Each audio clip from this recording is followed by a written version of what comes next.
Al and I have 3 boys. They're Glenn, Greg, and Guy. Glenn is the oldest. He was born in 61. Greg is in the middle, and he was born in 63. And Guy is our youngest, and he was born in 67. We lost all 3 of our sons.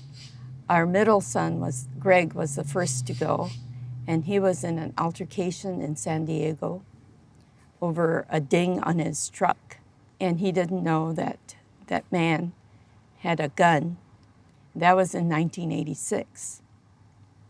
Then in 1988, I believe, we found out that our other 2 boys had the HIV virus. Glenn passed in 1990, and Guy was in 1994.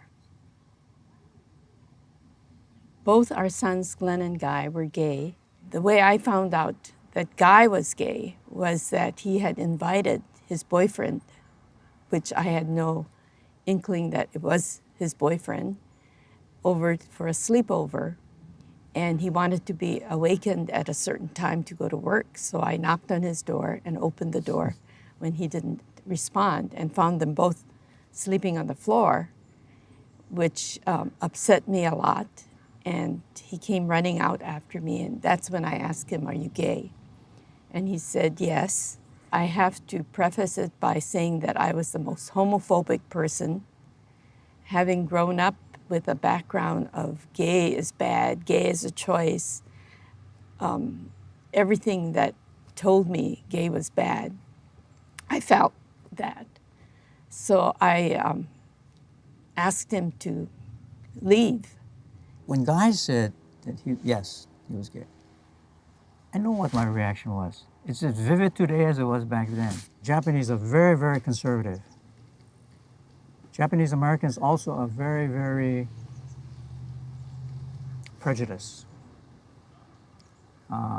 If you talk specifically about the GLBTQ community, they're not very, very accepting. I grew up ignorant. I grew up ignorant of the population, and here I had 2 gays. Here I had 2 gay sons. Guy introduced me to the gay world and started teaching me things, but I didn't really change over until we were very heavily involved in the gay sex marriage in 1997 or 8 in Hawaii. At that time, we traveled not only to Hawaii, but to California, to other places. And all the time, gay couples would be our hosts. And they were the sweetest, kindest people. And then I started asking questions to people that we spoke to and learned a lot from them. I found out that so many were hurting and were hurting all their lives because they thought they were different. And I changed slowly, but turned over. Guy was about 20 years old when he was diagnosed HIV plus. At some point, shortly thereafter, he contracted pneumocystis and then became full-blown HIV/AIDS. And on his own, without even saying anything to us, he decided that he would start doing public speaking. And he began with Nordstrom, where he was employed, to speak to the employees there. Nordstrom, the people loved him. He had a great reception. And then he decided that what he would want to do is go to the schools.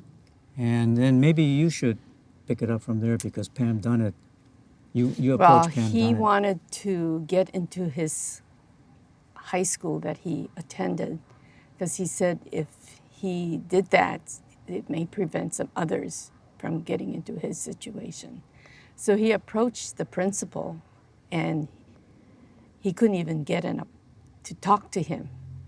And I was a teacher in the same district, and I knew someone on the board of education, so I called her, and she in turn called the principal, and that's how we got in touch with the principal. So he was allowed into the classrooms. He went from classroom to classroom. Guy talked about how he became infected with HIV and how to prevent. And he didn't want any teachers or adults when he spoke to the kids. And these kids were pretty honest with him. They could trust him.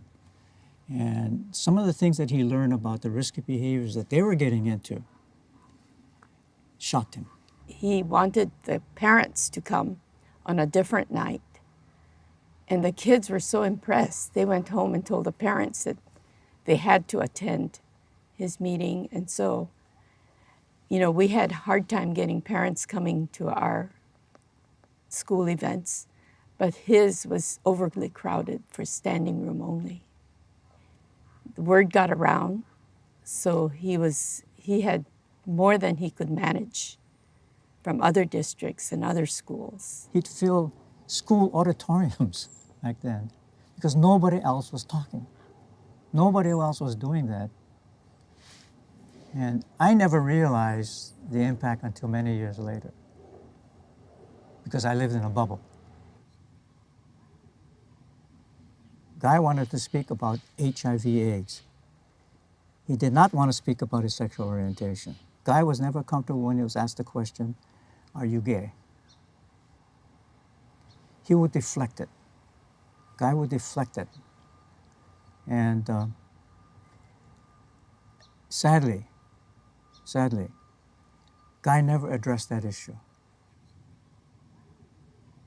So by the time that he's had to stop this, Guy probably spoke to about 40,000 people.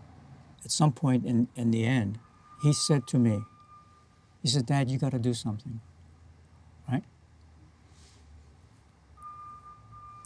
I get kind of emotional about this kind of time, still, because he said, "You've got to do something." Now, he didn't tell me what was the nature of my education, but along the way, I realized I could not speak to the issue of HIV/AIDS.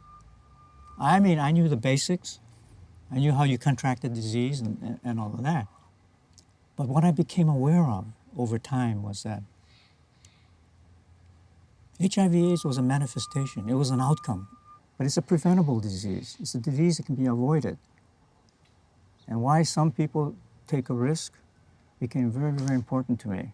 What happens to children who are disavowed, who are disparaged, who feel badly about who they are? And in his case, his sexual orientation and being Asian and being a racial minority. And that's how Honor Thy Children began in 1999. We created Honor Thy Children Incorporated. The goal or the mission of it was to promote the acceptance of human diversity through the understanding and management of human and self-denigration. So whether it be race, whether it be age, whether it be sexual orientation, whether it be gender identity, whether it be because of disability or whatever, this is what we humans do to each other.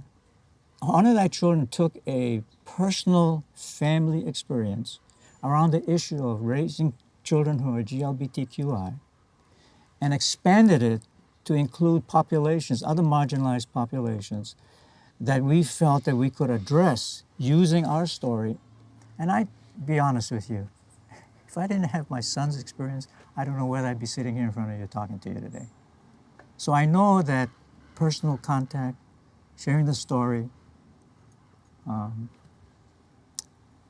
as my wife would say, because you got to reach their heart, that's why we do it.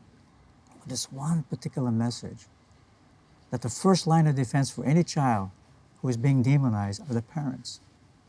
And this journey for me is I attribute that to Guy. I'm doing it for him. Sometimes Jamie will say, "When are we going to stop? You're 82 years old, you're old and hard of hearing and you can't see." But I told him that I will do it until I no longer can do it. And sometimes I think I still can do it. So I'll do it.